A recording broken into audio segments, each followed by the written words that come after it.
అంటే ఆయన అందరిని ఎదిరించి అందరిని అక్కడి నుంచి పక్కకు నెట్టేసి ఈవీఎం మెషిన్లను ఆయన కింద బద్దలు కొట్టడం చెప్పి దానికి సంబంధించిన విజువల్స్ ఒకసారి గతంలో జరిగిన అంశానికి సంబంధించి చూస్తున్నాం. సో ఆయన ఈవీఎం మిషన్ దగ్గరికి వెళ్ళడం, ఈవీఎం మిషన్ ని బద్దలు కొట్టడం జరిగింది. ఇది నేరుగా ప్రభుత్వ అధికారుల వాళ్ళ యొక్క మధ్యలోనే ప్రభుత్వ అధికారులను సైతం ఎదిరించి అక్కడికి వెళ్ళి ఈవీఎం మిషన్ ధ్వంసం చేశారు. అయితే ఆయనని అరెస్ట్ చేసేందుకు వీడియో సంచలనం రేపడంతో పెద్ద ఎత్తున ట్రెండ్ అవడంతో అరెస్ట్ చేసేందుకు పోలీసులు ఆయన్ని సెర్చ్ చేశారు. కానీ ఆయన కొంత అక్కడిక్కడ తిరుగుతూ ముందస్తు బెయిల్ తీసుకొచ్చుకున్నారు. సో కొంత దానికి ఆటంకం కలిగిందని చెప్పాలి. తర్వాత ఇప్పుడు ఆ ముందస్తు బెయిల్ ఏదైతే ఉందో దాన్ని డిస్మిస్ చేస్తూ హైకోర్టు తీర్పునిచ్చింది. ఈ నేపథ్యంలోనే పోలీసు అధికారులు తన అరెస్ట్ చేశారు. నరసరావుపేటకు సంబంధించి ఆయన్ని ఎస్పీ ఆఫీస్ తరలించినట్టు తెలుస్తోంది. సో దీనికి సంబంధించి తాజా బ్రేకింగ్ చూస్తున్నాం మనం. మాచర్ల మాజీ ఎమ్మెల్యే పిన్నెల్లి రామకృష్ణారెడ్డి అరెస్ట్ చేయడం జరిగింది. హైకోర్టు గతంలో ఇచ్చిన ముందస్తు బెయిల్ని డిస్మిస్ చేయడంతో ఈ అరెస్ట్ ముమ్మరమైంది. దీంతో పాటుగా మరో 3 కేసులు కూడా ఆయన మీద ఉన్నట్టు తెలుస్తోంది. మాట్లాడదాం ఇదే అంశానికి సంబంధించి. రామారావు జాయిన్ అవుతున్నారు. రామారావు, సో పిన్నెల్లి రామకృష్ణారెడ్డి అరెస్ట్ చేయడం జరిగింది. ఎక్కడికి తీసుకెళ్తున్నారు? సో దానికి సంబంధించి వైసీపీ లేదా ప్రభుత్వం తరఫున అధికారులు కావచ్చు, లేకుంటే టీడీపీ రియాక్షన్స్ ఏంటి? మనోజ్, మాచర్ల మాజీ ఎమ్మెల్యే పిన్నెల్లి రామకృష్ణారెడ్డి పై నమోదైనటువంటి కేసులపై హైకోర్టు ఇచ్చినటువంటి మధ్యంతర బెయిల్ అనేది డిస్మిస్ చేస్తూ హైకోర్టు ఇప్పుడే ఆదేశాలు జారీ చేయడం జరిగింది. సో ఈ నేపథ్యంలోనే పోలీసులు అలర్ట్ అయ్యారు. మాచర్ల మాజీ ఎమ్మెల్యే పిన్నెల్లి రామకృష్ణారెడ్డిని ఆయన నర్సరావుపేటలోనే వైసీపీ నేత అనిల్ కుమార్ యాదవ్ ఇంట్లో ఉన్నారు. సో ఆయన అక్కడి నుంచి నేరుగా ఎస్పీ ఆఫీస్ కి, పల్నాడు ఎస్పీ ఆఫీస్ కి తీసుకెళ్లడం జరిగింది. ప్రధానంగా ఎన్నికల సమయంలో, ఎన్నికల తర్వాత పూర్తి స్థాయిలో పల్నాడు జిల్లా మాచర్లో జరిగినటువంటి విధ్వంసం అలాగే హింసాత్మక ఘటనలో పిన్నెల్లి ప్రమేయం ఉంది. సో దీనికి సంబంధించి కూడా పోలీసులు కేసులు నమోదు చేయడం జరిగింది. ప్రధానంగా రెండచింతల మండలం పాలవాయి గేట్ లో ఈవీఎం ధ్వంసం చేశారు. ఈ కేసు ఒకటి. అలాగనే అక్కడే కారంపూడి మండలంలో భారీగా ఎన్నికల తర్వాత చూసుకున్నట్లయితే భారీ స్థాయిలో అనుచరులతో విధ్వంసం సృష్టించారు. మా టీడీపీ కార్యాలయాన్ని ధ్వంసం చేశారు. అలాగనే ఏదైతే అక్కడ సిఐ నారాయణ స్వామి విధి నిర్వహణలో ఉన్నటువంటి సిఐ నారాయణ స్వామి మీద కూడా దాడి చేయడం జరిగింది. సో వీటన్నిటికీ సంబంధించి పిన్నెల్లి రామకృష్ణారెడ్డిపై మొత్తం 4 కేసులు నమోదయ్యి ఈవీఎం ధ్వంసం కేసులో 1 కేసు, అలాగనే కారంపూడి సిఐ నారాయణ స్వామి మీద దాడి చేసిన కేసు 1, అలాగనే కారంపూడిలో విధ్వంసం ఘటన 1, అలాగనే ఈవీఎం ధ్వంసం చేసిన సమయంలో అక్కడ అడ్డుకోపోయినటువంటి టీడీపీ ఏజెంట్ శేషగిరిరావుని బెదిరించారు. సో మొత్తం 4 మీద కేసులు నమోదు చేయడం జరిగింది. వీటిల్లో ఈవీఎం ధ్వంసం కాకుండా మిగతా 3 కేసులు కూడా 307 సెక్షన్ ఉన్నటువంటి పరిస్థితి ఉంది. సో ఈ నేపథ్యంలోనే ఆయన అజ్ఞాతంలోకి వెళ్లి ముందస్తు బెయిల్ కోసం ప్రయత్నించారు. హైకోర్టు షరతులతో కూడిన ముందస్తు బెయిల్ ఇచ్చింది. తర్వాత కంటిన్యూగా పొడిగించుకుంటూ వచ్చింది. అయితే లాస్ట్ 5 డేస్ బ్యాక్ అయితే మాత్రం పూర్తిగా విచారణ జరిపిన తర్వాత జడ్జిమెంట్ ని రిజర్వ్ చేశారు. కొద్దిసేపటి క్రితమే హైకోర్టు జడ్జిమెంట్ ని వెలువరించడం జరిగింది. అన్ని 4 కేసుల్లో ముందస్తు బెయిల్ పిటిషన్ ఏదైతే ఉందో ఆ పూర్తిగా 4 పిటిషన్లు కూడా డిస్మిస్ చేయడం జరిగింది. వెంటనే ఈ పిటిషన్లు డిస్మిస్ చేసిన వెంటనే పోలీసులు కూడా అలర్ట్ అయ్యారు. ఏదైతే వైసీపీ నేత అనిల్ కుమార్ యాదవ్ ఇంట్లో ఉన్న రామకృష్ణారెడ్డి ఇంట్లో ఉన్నారో అక్కడికి వెళ్ళడం జరిగింది పోలీసులు. ఆయన వాహనంలో అక్కడి నుంచి నేరుగా పిన్నెల్లి రామకృష్ణారెడ్డి ఎస్పీ ఆఫీస్ కి తీసుకెళ్లడం జరిగింది. ప్రజెంట్ పల్నాడు ఎస్పీ కార్యాలయంలో పిన్నెల్లి రామకృష్ణారెడ్డి ఉన్నారు. అక్కడి నుంచి ఎక్కడికి తీసుకెళ్లలేదు, ఏ కోర్టుకు తీసుకెళ్లాలనే దాని మీద నిపుణులతో చర్చిస్తున్నారు. ఎందుకంటే 4 కేసులతో పాటు ఇంకా చాలా కేసులు, 307 కేసులు, ఈ 3 ఒకటి 4 కేసులు ఉన్నటువంటి పరిస్థితి ఉంది. అదనంగా మరో 4-5 కేసులు కూడా ఉన్నటువంటి పరిస్థితి. సో ఈ నేపథ్యంలోనే ఆయన్ని కోర్టులో హాజరుపరిచే అవకాశం అయితే ఉంది. అయితే మాచర్ల కోర్టులో హాజరుపరుస్తారా లేదంటే గురజాల కోర్టులో? ఎందుకంటే ఘటన జరిగినటువంటి రెండచింతల మండలం పాలవాయి గేట్ కావచ్చు, కారంపూడి మండలంలో జరిగినటువంటి ఘటన కావచ్చు, ఈ రెండింటికి సంబంధించి గురజాల కోర్టు పరిధిలోకి వస్తుంది. అలాగనే మిగతా కేసులు మాచర్ల కోర్టు పరిధిలో ఉన్నటువంటి పరిస్థితి ఉంది. సో ఈ నేపథ్యంలో పిన్నెల్లి రామకృష్ణారెడ్డిని మాచర్ల కోర్టుకు తీసుకెళ్తారా లేదంటే గురజాల కోర్టుకు తీసుకెళ్తారా అనేది మరికొద్దిసేపట్లో డిసైడ్ అవుతుంది. అలాగనే ఇప్పుడు తీసుకెళ్ళినట్లయితే ఉద్రిక్త పరిస్థితులు తలెత్తే అవకాశం కూడా ఉంది. ఎందుకంటే ఇప్పటికే పల్నాడులో జరిగినటువంటి విధ్వంసం కావచ్చు, గొడవలు కావచ్చు, దేశవ్యాప్తంగా సంచలనం సృష్టించాయి. సో ఈ నేపథ్యంలోనే పల్నాడుతో మళ్ళీ మాచర్ల గురజాలకు తీసుకెళ్ళినట్లయితే ఉద్రిక్త పరిస్థితులు ఏర్పడే అవకాశం ఉన్న నేపథ్యంలో లేదైతే నరసరావుపేట జిల్లా కోర్టులో హాజరుపరుస్తారనేది అయితే మాత్రం ఇప్పటికి తెలియాల్సి ఉంది. ప్రస్తుతానికైతే మాత్రం ఆయన పల్నాడు జిల్లా ఆయన్ని పోలీసులు అదుపులోకి తీసుకునే సమయంలో ఆయనతో పాటుగా అనిల్ కుమార్ యాదవ్ ఉన్నారు, ఇతరత్ర వ్యక్తులు కూడా ఉన్నారని చెప్తున్నారు. కాబట్టి సో వాళ్ళ రియాక్షన్స్ ఏంటి? ఆయనను గతంలో కూడా అరెస్ట్ చేసేటువంటి నేపథ్యంలో వైసీపీ నాయకులు ఆయన తప్పించే ప్రయత్నం చేశారు. ఇన్ఫాక్ట్ ఆయన అక్కడెక్కడ కొన్ని చోట్ల దాక్కున్నారని కూడా ఒక పెద్ద ఎత్తున వార్తలు కూడా ప్రచారంలోకి వచ్చాయి. సో ఇప్పుడు ఆయన అరెస్ట్ చేస్తున్న నేపథ్యంలో రియాక్షన్స్ ఏంటి? ఏమైనా పోలీసులు అడ్డగించే ప్రయత్నం చేశారా, లేదంటే ఆయన పూర్తి స్థాయిలో సహకరించారా? మనోజ్ ఖచ్చితంగా, ఎందుకంటే హైకోర్టు కూడా మధ్యంతర బెయిల్ ఇచ్చింది కూడా పూర్తిగా కండిషన్స్, షరతులతో కూడినటువంటి బెయిల్ ఇచ్చినటువంటి పరిస్థితి ఉంది. ప్రతిరోజు ఎస్పీ ఆఫీస్కి వెళ్ళి సంతకం పెట్టాలి, ఆయన ఎక్కడున్నాడో చెప్పాడు, అలాగే ఎవరిని కలవకూడదు, సాక్షుల్లో బెదిరించకూడదు అని కూడా చెప్పడం జరిగింది. సో ఈ నేపథ్యంలోనే గత నెల రోజుల నుంచి కూడా హైకోర్టు మధ్యంతర బెయిల్ ఇచ్చిన తర్వాత నెల రోజుల నుంచి కూడా ఆయన పూర్తిగా నరసరావుపేటలోని వైసీపీ నేత అనిల్ కుమార్ యాదవ్ ఇంట్లోనే ఉంటున్నారు. అక్కడి నుంచి ప్రతిరోజు ఎస్పీ ఆఫీస్కి వెళ్ళి సంతకం పెడుతున్నారు. కోర్టు వారం పొడిగిస్తూ వచ్చింది. అయితే తీర్పు రిజర్వ్ చేసిన తర్వాత ఇప్పటికీ కూడా, ఎందుకంటే హైకోర్టు షరతులు ఏదైతే ఉన్నాయో మధ్యంతర బెయిల్ షరతులు, ఆ షరతులు ఎట్టి పరిస్థితుల్లో ఉల్లంఘించడానికి వీల్లేదని కూడా చెప్పడం జరిగింది. సో ఈ నేపథ్యంలోనే ఆయన అక్కడే ఉన్నటువంటి పరిస్థితి ఉంది. హైకోర్టు ఎప్పుడైతే 4 పిటిషన్లు కూడా మధ్యంతర బెయిల్ కు సంబంధించినటువంటి 4 పిటిషన్లు డిస్మిస్ చేసిందో, సో ఈ రోజు ఏదైతే పూర్తిగా తీర్పు వెలువరిస్తారన్న నేపథ్యంలోనే పోలీసులు అలర్ట్ అయ్యారు. పిన్నెల్లి ఉంటున్నటువంటి నివాసం వద్ద కూడా పోలీసులు భారీ స్థాయిలో మోహరించడం జరిగింది. హైకోర్టు ఎప్పుడైతే ఉత్తర్వులు ఏదైతే మధ్యంతర బెయిల్ కి సంబంధించి కావచ్చు, బెయిల్ పిటిషన్ రామారావు పిన్నెల్ని ఇప్పుడు ఎక్కడికి తరలించే అవకాశం ఉంది? ఆయన ఎటువంటి చర్యలు తీసుకోబోతున్నారు? దానికి సంబంధించి అప్డేట్స్ ఏమున్నాయి? ఖచ్చితంగా ఇప్పుడైతే మాత్రం పిన్నెల్లిని పల్నాడు జిల్లా ఎస్పీ కార్యాలయానికి తీసుకెళ్లడం జరిగింది. అక్కడి నుంచి కోర్టులో హాజరుపరుస్తారు. కోర్టులో మెజిస్ట్రేట్ నిర్ణయం ప్రకారం మెజిస్ట్రేట్ కనుక రిమాండ్ విధించినట్టయితే ఆయన జైలుకు తరలించే అవకాశం ఉంది. అయితే ఏదైతే పిన్నెల్లి 4 సార్లు ఎమ్మెల్యేగా చేసినటువంటి పరిస్థితి ఉన్న నేపథ్యంలో, పల్నాడులో ఉద్రిక్త పరిస్థితులు తలెత్తే నేపథ్యంలో ఆయన్ని జిల్లా జైలుకు తరలిస్తారు, లేకపోతే మరెక్కడికైనా తరలిస్తారనేది కోర్టు నిర్ణయం ప్రకారం ఉంటుంది. అయితే మొదటైతే మాత్రం ఆయన్ని ప్రస్తుతం అదుపులోకి తీసుకున్నారు. ఆయన్ని కోర్టులో హాజరు పెడతారు. కోర్టులో హాజరు పెట్టిన తర్వాత మెజిస్ట్రేట్ నిర్ణయం ప్రకారం మెజిస్ట్రేట్ రిమాండ్ విధిస్తే ఎక్కడికి విధిస్తే అక్కడికైతే తీసుకెళ్లే అవకాశం ఉంది. ప్రస్తుతానికైతే మాత్రం కోర్టుకు తీసుకెళ్లడానికి సంబంధించినటువంటి ఏర్పాట్లు చేస్తున్నారు Manoj. Right Ramarao, will get back to again. మీరు లైవ్ లో ఉండండి. ఒకసారి మీరు విజువల్ చూడొచ్చు. గతంలో ఈవీఎం ధ్వంసానికి సంబంధించి మాచర్ల నియోజకవర్గ మాజీ ఎమ్మెల్యే పిన్నెల్లి రామకృష్ణారెడ్డి ఎంత ఒక ప్రజాస్వామ్యంలో గొడ్డలి పెట్టలాంటి అంశం అని చెప్పాలి. ఎందుకంటే అక్కడ ఎన్నికల ప్రక్రియ కొనసాగుతుంది. తనకు కాబోయేటువంటి నాయకుడిని ఎన్నుకునేందుకు ఓటర్లు అక్కడికి వచ్చి ఓటు వినియోగించుకుంటున్నారు. ఒక్కసారిగా పిన్నెల్లి రామకృష్ణారెడ్డి అక్కడికి వచ్చి ఏకంగా ఆయన నేరుగా ఓటింగ్ కేంద్రం దగ్గరికి వెళ్ళి ఆయన ఏకంగా ఓటింగ్ మిషన్, ఏదైతే ఎలక్ట్రానిక్ ఓటింగ్ మిషన్ ఉందో దాన్ని ధ్వంసం చేసే ప్రయత్నం చేశారు. దీనికి సంబంధించిన వీడియో ఎన్నికల తర్వాత సుమారుగా చాలా ఆలస్యమైందని చెప్పాలి. సో కొన్ని రోజుల తర్వాత సోషల్ మీడియాలో తెగ ట్రెండ్ అయిపోయింది. ఎక్కడ చూసినా ఇదే అంశం చర్చనీయాంశమైంది.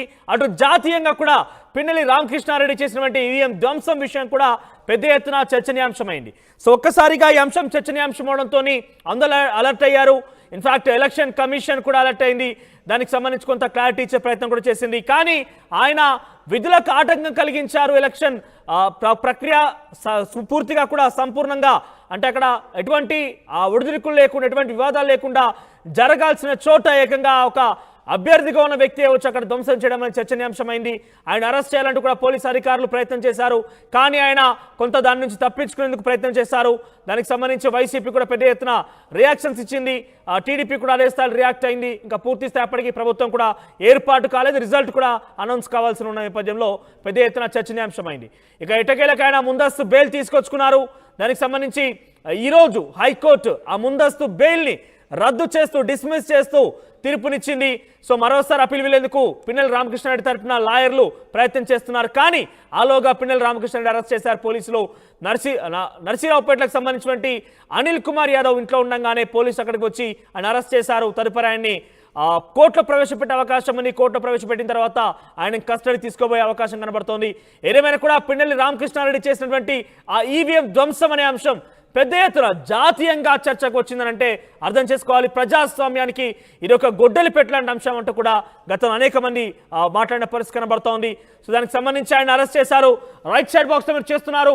ఆయన అరెస్ట్కి సంబంధించిన విజువల్స్, పోలీస్ అధికారులు ఆయన్ని అరెస్ట్ చేసిన విజువల్స్ అన్ని కూడా రైట్ సైడ్ బాక్స్లో కనబడుతున్నాయి.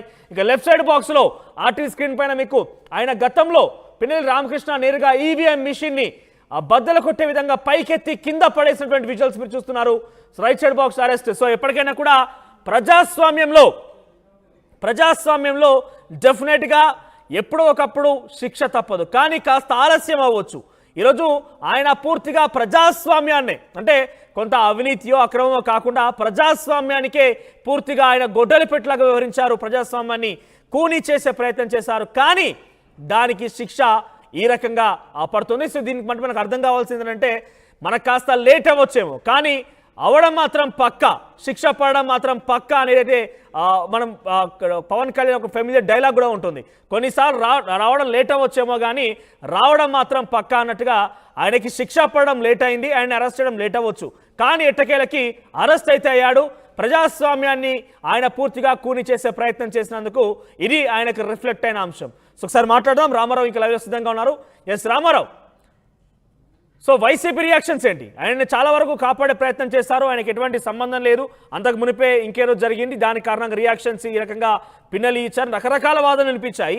సో ప్రజెంట్ అరెస్ట్ అయ్యాడు కాబట్టి వైసీపీ నేతల్లో కావచ్చు, లేదంటే పిన్నెల్లికి సంబంధించిన నియోజకవర్గ అనుచరులు కావచ్చు, మన కుటుంబీకుల నుంచి ఎటువంటి రియాక్షన్స్ వస్తున్నాయి? ప్రస్తుతానికి సంబంధించి అయితే పిన్నెల్లి అరెస్ట్ కి సంబంధించి అయితే మాత్రం, ఎందుకంటే మొదటి నుంచి ఊహిస్తున్నటువంటి పరిస్థితి ఉంది. వైసీపీ నేతలు ఎప్పుడైతే పిన్నెల్లి రామకృష్ణారెడ్డి ఈవీఎం ధ్వంసం చేస్తున్నటువంటి వీడియో బయటకు వచ్చిందో, ఆ వీడియో మీద కూడా పూర్తిగా వైసీపీ నేతలు మాట్లాడటం జరిగింది. అప్పట్లో కాసు మహేష్ రెడ్డి గురజాలకి, అప్పట్లో మాజీ ఏదైతే ఎమ్మెల్యేగా ఉన్నారో అలాగనే అంబటి రాంబాబు, వీళ్ళు కూడా మాట్లాడటం జరిగింది. అసలు వీడియో ఒరిజినల్ ఫేక్ కూడా తెలియనటువంటి పరిస్థితి, ఆ వీడియో ఎలాగ బయటకు వచ్చింది, ఇలాగ రకరకాలుగా మాట్లాడినటువంటి పరిస్థితి ఉంది. ఈవీఎం ధ్వంసం చేస్తున్నటువంటి వీడియో అది ఏదైతే ఎలక్షన్ కమిషన్ వెబ్ కెమెరా ఏర్పాటు చేసింది, వెబ్ కెమెరాలో రికార్డ్ అయినటువంటి వీడియో. సో ఆ వీడియోని కూడా వైసీపీ నేతలు తప్పుపడుతూ మాట్లాడినటువంటి పరిస్థితి ఉంది. సో ఈ నేపథ్యంలోనే ఆయన పూర్తిగా అజ్ఞాతంలోకి వెళ్లారు. ఎందుకంటే అరెస్ట్ చేస్తారు, వరుస వెంబటి కేసులు, ఎందుకంటే అక్కడ విధ్వంసం భారీ స్థాయిలో జరిగింది, కంటిన్యూగా విధ్వంసాలు గొడవలు జరిగినటువంటి పరిస్థితి ఉంది. ఏకంగా టీడీపీ అభ్యర్థి మీద కూడా దాడి చేశారు, అలాగే ఈవీఎం ధ్వంసం జరిగింది. మరుసటి రోజు అయితే మాత్రం ఏకంగా వందల సంఖ్యలో కర్రలు రాడ్లు పట్టుకొని కారంపూడిలో బహిరంగంగానే తిరిగారు, టీడీపీ ఆఫీస్ ధ్వంసం చేశారు, విధి నిర్వహణలో ఉన్నటువంటి పోలీస్ అధికారి మీద దాడి చేసినటువంటి పరిస్థితి. సో ఈ నేపథ్యంలోనే వైసీపీ నేతలు అయితే మాత్రం వీడియోకు సంబంధించి ప్రధానంగా మాట్లాడటం జరిగింది. అలాగనే కక్ష సాధింపు వైఖరి అవలంబిస్తున్నారని కూడా చెప్పడం జరిగింది. అలాగనే ఒక రకంగా చూసుకుంటే పోలీస్ డిపార్ట్మెంట్ అని కూడా పూర్తిగా తప్పుపడుతూ మాట్లాడారు. ఏదైతే ఎస్పీ అప్పట్లో ఉన్నటువంటి ఎస్పీ బిన్ను మాధవ్ ఉన్నారో, బిన్ను మాధవ్ పక్షపాత వైఖరితో అవలంబిస్తున్నారని కూడా ఆయన కోరుకుంటం జరిగింది. అలాగే అంబటి రాంబాబు, అనిల్ కుమార్ యాదవ్, ఏదైతే నర్సరావుపేట వైసీపీ ఎంపీ అభ్యర్థిగా పోటీ చేసినటువంటి అనిల్ కుమార్ యాదవ్ కూడా పోలీసుల తీరును కూడా తప్పుపడుతూ ఏకపక్షంగా వ్యవహరిస్తున్నారని కూడా చెప్పినటువంటి పరిస్థితి ఉంది. సో ఈ నేపథ్యంలోనే ఆయన అజ్ఞాతంలోకి వెళ్లి అరెస్ట్ చేస్తారన్న భయంతోనే అజ్ఞాతంలోకి వెళ్లడం జరిగింది. అలాగనే ముందస్తు బయలు చేసుకోవడం జరిగింది. ఇప్పుడు కోర్టు తీర్పుతో వైసీపీ నేతలందరూ కూడా పూర్తిగా సైలెంట్ అయిపోయారు. అలాగనే కోర్టు తీర్పుకు సంబంధించి అప్పీల్కి వెళ్లేందుకు కూడా పిన్నెల్లి తరపు అడ్వకేట్లు ప్రయత్నిస్తున్నటువంటి పరిస్థితి అయితే ఉంది. ఎందుకంటే హైకోర్టు ఇప్పటికే అన్ని పిటిషన్లు డిస్మిస్ చేసిన నేపథ్యంలో వాళ్ళు అప్పీల్కి వెళ్ళడానికి కూడా కొంత సమయం పడుతుంది ఖచ్చితంగా. ఎందుకంటే దీనికి సంబంధించి 4 వారాల పాటు కంటిన్యూగా ఈ కేసుకు సంబంధించి వెకేషన్ బెంచ్ లో మధ్యంతర బెయిల్ వచ్చింది. తర్వాత కంటిన్యూగా వాదనలు జరుగుతూ వచ్చినటువంటి పరిస్థితి ఉంది. పూర్తి స్థాయిలో వాదనలు విన్న తర్వాత జడ్జిమెంట్ రిజర్వ్ చేశారు. పూర్తి స్థాయిలో అన్ని పరిశీలించిన తర్వాతనే హైకోర్టు 4 పిటిషన్లను కూడా డిస్మిస్ చేస్తూ తీర్పిచ్చినటువంటి పరిస్థితి. సో ఈ నేపథ్యంలో మళ్ళీ అప్పీల్కి వెళ్లాలని భావిస్తున్నప్పటికీ కూడా ప్రస్తుతం అయితే మాత్రం అది వర్కౌట్ అయ్యే పరిస్థితి అయితే కనిపించట్లేదు. ఈ నేపథ్యంలోనే హైకోర్టు మధ్యంతరం ఏదైతే బెయిల్ పిటిషన్లన్నీ డిస్మిస్ చేసిన నేపథ్యంలో పోలీసులు వెంటనే అరెస్ట్ చేయడం జరిగింది. ఎందుకంటే గతంలో కూడా ఇదే విధమైనటువంటి పరిస్థితి, కేసులు నమోదైన వెంటనే ఆయన హైదరాబాద్ వెళ్ళడం జరిగింది. అక్కడ ఆయన్ని పట్టుకోవడానికి ప్రయత్నించినప్పటికీ పూర్తిగా పోలీసులకు దొరకకుండా వెళ్ళినటువంటి పరిస్థితి ఉంది. చివరికి మధ్యంతర బెయిల్ వచ్చిన తర్వాత మాత్రమే హైకోర్టు కండిషన్స్ ప్రకారం నర్సరావుపేట ఏదైతే పల్నాడు ఎస్పీ ఆఫీస్ కు వచ్చినటువంటి పరిస్థితి ఉంది. సో ఈ నేపథ్యంలోనే మళ్ళీ హైకోర్టు బెయిల్ పిటిషన్లు రద్దు చేసినట్లయితే మళ్ళీ ఏం జరుగుతుందన్న ఉద్దేశంతోనే ముందుగానే పోలీసులు జాగ్రత్త పడ్డారు.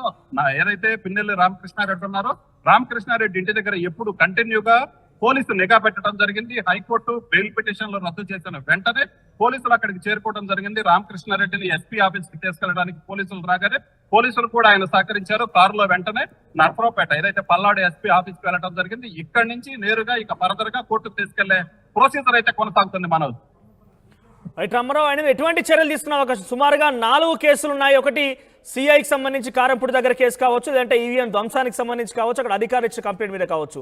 సో 4 కేసులు ఆయన బెయిల్ పిటిషన్ కోసం హైకోర్టు వెళ్ళడం జరిగింది. ముందస్తుగా బెయిల్ ఇప్పటికే వచ్చిన విషయాన్ని తోసిపుచ్చుతూ హైకోర్టు తీర్పునిచ్చింది. సో ఇప్పుడు ఆయన ఎటువంటి చర్యలు తీసుకునే అవకాశం ఉంది? ప్రస్తుతానికైతే మాత్రం ఈ కేసుకు సంబంధించి కోర్టులో మెజిస్ట్రేట్ ముందు ప్రవేశపెడితే ఖచ్చితంగా రిమాండ్ విధించే అవకాశాలు అయితే ఎక్కువగా ఉన్నాయని నిపుణులు చెప్తున్నటువంటి పరిస్థితి ఉంది. అలాగనే వాళ్ళ తరపు అడ్వకేట్లు కూడా కోర్టుకు వెళ్లేందుకు, ఎందుకంటే అక్కడ మెజిస్ట్రేట్ ముందు హాజరుపరిచే సమయంలో పిన్నెల తరపు అడ్వకేట్లు కూడా అక్కడికి వెళ్లే అవకాశం ఉంది. అయితే హైకోర్టు బెయిల్ పిటిషన్లు రద్దు చేసిన నేపథ్యంలో కింది స్థాయి కోర్టు ఏదైతే ఇప్పుడు గురజాల కోర్టు, మాచర్ల కోర్టు లేదంటే పల్నాడు జిల్లా కోర్టు, సో ఈ 3 కోర్టులో ఎక్కడికి తీసుకెళ్ళినప్పటికీ కూడా హైకోర్టులో బెయిల్ పిటిషన్లు రద్దు చేసిన నేపథ్యంలో కింద కోర్టును కూడా ఇక దానికి విరుద్ధంగా నిర్ణయం తీసుకునే అవకాశం అయితే ఉండదు. సో ఖచ్చితంగా ఈ కేసులకు సంబంధించి ప్రధానంగా ఇక్కడ చూసుకున్నట్లయితే 307 కేసులు నమోదైనటువంటి పరిస్థితి ఉంది. మొత్తం 3 కేసులు నమోదయ్యాయి. సో ఈ 3 కేసుల్లో చూసుకున్నట్లయితే ఇవి నాన్ బెయిలబుల్ కేసులు. సో ఖచ్చితంగా పిన్నెల్లి రామకృష్ణారెడ్డికి రిమాండ్ విధించే అవకాశాలు అయితే చాలా ఎక్కువగా ఉన్నాయి. అలాగనే ఈవీఎం ధ్వంసానికి సంబంధించి కూడా సుప్రీంకోర్టు కూడా సీరియస్ అయినటువంటి పరిస్థితి ఉంది. ఎందుకంటే నంబూరు శేషగిరిరావు ఎవరైతే ఈవీఎం ధ్వంసం చేసిన సమయంలో పిన్నెల్లి రామకృష్ణారెడ్డిని అడ్డుకోవడానికి ప్రయత్నించినటువంటి టీడీపీ ఏజెంట్ శేషగిరిరావును కూడా ఆయన బెదిరించడం జరిగింది. సో తనకు ప్రాణహాని ఉందంటే ఆయన ఏకంగా సుప్రీంకోర్టుకు వెళ్లారు. సుప్రీంకోర్టు కూడా హైకోర్టు మధ్యంతర బెయిల్ ఇవ్వటం మీద కూడా ఆగ్రహం వ్యక్తం చేసినటువంటి పరిస్థితి ఉంది. ఇలాంటి కేసుల్లో ఎందుకంటే ఈవీఎం ధ్వంసం చేస్తూ అభ్యర్థి ఈవీఎం ధ్వంసం చేస్తూ సీసీ కెమెరాల్లో ఏదైతే వెబ్ కెమెరాల్లో దొరికినటువంటి పరిస్థితి ఉన్న నేపథ్యంలో ఖచ్చితంగా ఇలాంటి కేసుల్లో హైకోర్టు ఇలాంటి నిర్ణయం తీసుకొని ఉండాల్సింది కాదు. ఒకసారి మళ్ళీ విచారణ జరిగే సమయంలో తన ఏదైతే మధ్యంతర బెయిల్కి సంబంధించి ఉత్తర్వులు ఉన్నాయో ఆ ఉత్తర్వుల్లో సరి చూసుకోవాలి, మరొకసారి చూసుకోవాలని కూడా చెప్పిన నేపథ్యం. సో ఈ నేపథ్యంలోనే ఈ కేసును సుప్రీంకోర్టు కూడా ఆ స్థాయిలో చెప్పినటువంటి పరిస్థితి ఉంది. అలాగనే హైకోర్టు ఇప్పుడు పూర్తిగా 4 బెయిల్ పిటిషన్లు కూడా రద్దు చేసినటువంటి పరిస్థితి ఉంది. సో ఈ నేపథ్యంలో ఖచ్చితంగా పిన్నెల్లి రామకృష్ణారెడ్డికి అయితే రిమాండ్ విధించే అవకాశం ఉంది. అయితే పల్నాడు తీసుకెళ్లి మాచర్ల గురజాల కోర్టులో హాజరుపరుస్తారా, పల్నాడు జిల్లా కోర్టులో హాజరుపడతారా అనేది అయితే మాత్రం తెలియాల్సి ఉంది. సో ఈ కేసుల్లో అయితే మాత్రం ప్రజెంట్ న్యాయ నిపుణులు చెబుతున్నటువంటి పరిస్థితుల ప్రకారం పిన్నెల్లి రామకృష్ణారెడ్డికి రిమాండ్ విధించే అవకాశాలు అయితే ఎక్కువగా కనబడుతున్నాయి. మనోజ్ రైట్ రామారావు, గొర్రెలుగా మాచర్ల మాజీ ఎమ్మెల్యే పిన్నెల్లి రామకృష్ణారెడ్డిని పోలీసులు అరెస్ట్ చేశారు. ప్రస్తుతం ఆయన పోలీసుల అదుపులో ఉన్నారు. సోరాలుగా పిన్నెల్లి రామకృష్ణారెడ్డి గతంలో ఎన్నికల నేపథ్యంలో అక్కడ ఈవీఎం ధ్వంసానికి సంబంధించిన అంశం కావచ్చు, తర్వాత కారంపూడిలో సిఐపై కూడా కొంత దురుసుగా ప్రవర్తించారు అంశం కావచ్చు. ఓవరాల్గా 4 కేసులు ఉన్నాయి. అయితే గతంలో ఎన్నికల కౌంటింగ్ ప్రక్రియ ముందు జరిగినటువంటి ఘటనకు సంబంధించి కొంత అక్కడ ముందస్తు బెయిల్ ఇస్తూ హైకోర్టు కొంత ఆయనకి ఊరట కల్పించింది. ఆ తర్వాత ఈరోజు మరోసారి హైకోర్టు దగ్గరికి వెళ్ళి ఆయన తన వాదన వినిపించే ప్రయత్నం చేశారు. ఇందులో భాగంగానే హైకోర్టు ఈరోజు ఆ గతంలో ఇచ్చినటువంటి ముందస్తు బెయిల్ ఏదైతే ఉందో దాన్ని తోసిపుచ్చింది, దాన్ని డిస్మిస్ చేస్తూ తీర్పునిచ్చింది. దీంతో పిన్నెల్లికి ఉన్నటువంటి ఆ ఒక్క అస్త్రం కూడా లేకుండా పోయింది. దీంతో పోలీసులు వెంటనే అరెస్ట్ చేశారు. ఆయన నర్సీరావుపేట నుంచి ఆయన్ని ఇప్పుడే పోలీసు అదుపులో తీసుకున్నారు. సో ఆయన తదుపరి కోర్టులో ప్రవేశపెట్టే అవకాశం ఉంది. కోర్టులో ప్రవేశపెట్టిన తర్వాత కస్టడీ తీసుకుంటారా లేదా ఏం కాబోతుందని మాత్రం చూడాల్సిన అవసరం అయితే ఉంది. ఏదేమైనా కూడా ప్రజాస్వామ్యాన్ని కూని చేసే ప్రయత్నంలో పిన్నెల్లి రామకృష్ణారెడ్డి కొంత ఈవీఎంలు ధ్వంసం చేశారు. కానీ దానికి ఈరోజు కొంత పోలీసులకు సంబంధించి వాళ్ళ చట్టాన్ని అమలు చేసి అరెస్ట్ చేసే అవకాశం దొరికింది. సో ఈరోజు మొత్తం మీద హైకోర్టు తన యొక్క బెయిల్ని డిస్మిస్ చేస్తూ తీర్పునిచ్చింది.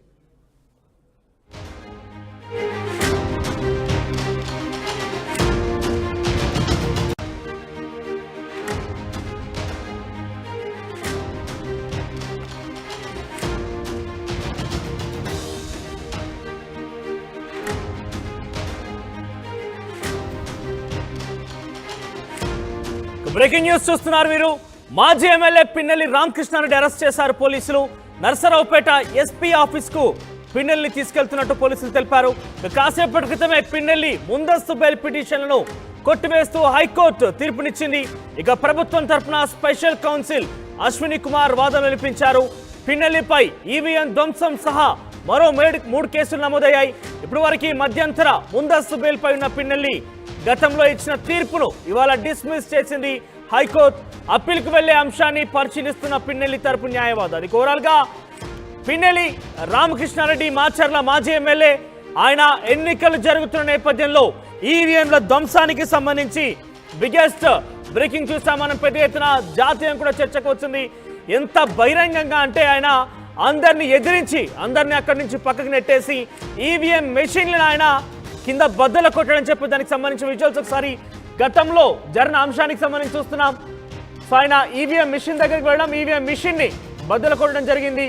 ఇది నేరుగా ప్రభుత్వ అధికారుల వాళ్ళ యొక్క మధ్యలోనే ప్రభుత్వ అధికారులను సైతం ఎదిరించి అక్కడికి వెళ్ళి ఈవీఎం మిషన్ ధ్వంసం చేశారు. అయితే ఆయనని అరెస్ట్ చేసేందుకు వీడియో సంచలనం రేపడంతో పెద్ద ఎత్తున ట్రెండ్ అవడంతో అరెస్ట్ చేసేందుకు పోలీసులు ఆయన్ని సెర్చ్ చేశారు. కానీ ఆయన కొంత అక్కడిక్కడ తిరుగుతూ ముందస్తు బెయిల్ తీసుకొచ్చుకున్నారు. సో కొంత దానికి ఆటంకం కలిగిందని చెప్పాలి. తర్వాత ఇప్పుడు ఆ ముందస్తు బెయిల్ ఏదైతే ఉందో దాన్ని డిస్మిస్ చేస్తూ హైకోర్టు తీర్పునిచ్చింది. ఈ నేపథ్యంలోని పోలీసు అధికారులు తన అరెస్ట్ చేశారు. నరసరావుపేటకు సంబంధించి ఆయన్ని ఎస్పీ ఆఫీస్ తరలించినట్టు తెలుస్తోంది. సో దీనికి సంబంధించి తాజా బ్రేకింగ్ చూస్తున్నాం మనం. మాచర్ల మాజీ ఎమ్మెల్యే పిన్నెల్లి రామకృష్ణారెడ్డి అరెస్ట్ చేయడం జరిగింది. హైకోర్టు గతంలో ఇచ్చినటువంటి ముందస్తు బెయిల్ని డిస్మిస్ చేయడంతో ఈ అరెస్ట్ ముమ్మరమైంది. దీంతో పాటుగా మరో 3 కేసులు కూడా ఆయన మీద ఉన్నట్టు తెలుస్తోంది. మాట్లాడదాం ఇదే అంశానికి సంబంధించి. రామారావు జాయిన్ అవుతున్నారు. రామారావు, సో పిన్నెల్లి రామకృష్ణారెడ్డి అరెస్ట్ చేయడం జరిగింది. ఎక్కడికి తీసుకెళ్తున్నారు? సో దానికి సంబంధించి వైసీపీ లేదా ప్రభుత్వం తరఫున అధికారులు కావచ్చు, లేకుంటే టీడీపీ రియాక్షన్స్ ఏంటి? మనోజ్, మాచర్ల మాజీ ఎమ్మెల్యే పిన్నెల్లి రామకృష్ణారెడ్డి పై నమోదైనటువంటి కేసులపై హైకోర్టు ఇచ్చినటువంటి మధ్యంతర బెయిల్ అనేది డిస్మిస్ చేస్తూ హైకోర్టు ఇప్పుడే ఆదేశాలు జారీ చేయడం జరిగింది. సో ఈ నేపథ్యంలోనే పోలీసులు అలర్ట్ అయ్యారు. మాచర్ల మాజీ ఎమ్మెల్యే పిన్నెల్లి రామకృష్ణారెడ్డిని ఆయన నర్సరావుపేటలోనే వైసీపీ నేత అనిల్ కుమార్ యాదవ్ ఇంట్లో ఉన్నారు. సో ఆయన అక్కడి నుంచి నేరుగా పల్నాడు ఎస్పీ ఆఫీస్ కి తీసుకెళ్లడం జరిగింది. ప్రధానంగా ఎన్నికల సమయంలో, ఎన్నికల తర్వాత పూర్తి స్థాయిలో పల్నాడు జిల్లా మాచర్లో జరిగినటువంటి విధ్వంసం, అలాగే హింసాత్మక ఘటనలో పిన్నెల్లి ప్రమేయం ఉంది. సో దీనికి సంబంధించి కూడా పోలీసులు కేసులు నమోదు చేయడం జరిగింది. ప్రధానంగా రెండచింతల మండలం పాలవాయి గేట్ లో ఈవీఎం ధ్వంసం చేశారు. ఈ కేసు ఒకటి, అలాగనే అక్కడే కారంపూడి మండలంలో భారీగా ఎన్నికల తర్వాత చూసుకున్నట్లయితే భారీ స్థాయిలో అనుచరులతో